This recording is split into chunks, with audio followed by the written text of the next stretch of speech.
पूज्याय राघवेन्द्राय सत्यधर्मरताय च भजतां कल्पवृक्षाय नमतां कामधेनवे।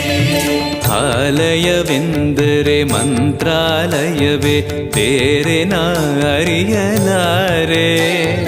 ರಾಜನು ಎಂದರೆ ಶ್ರೀ ಗುರುರಾಜನೇ, ಮತ್ತು ನಾ ತಿಳಿಯಲಾರೆ.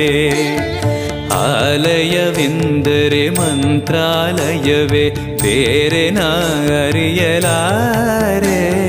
ರಾಜನು ಎಂದರೆ ಶ್ರೀ ಗುರುರಾಜನೇ, ಮತ್ತು ನಾ ತಿಳಿಯಲಾರೆ. ಸಾಗರವ ಭವಸಾಗರವ ದಾಟುವ ವೈರಾಗ್ಯ ಕೊಡುವ ಶಾಶಿರದ ಹರಿ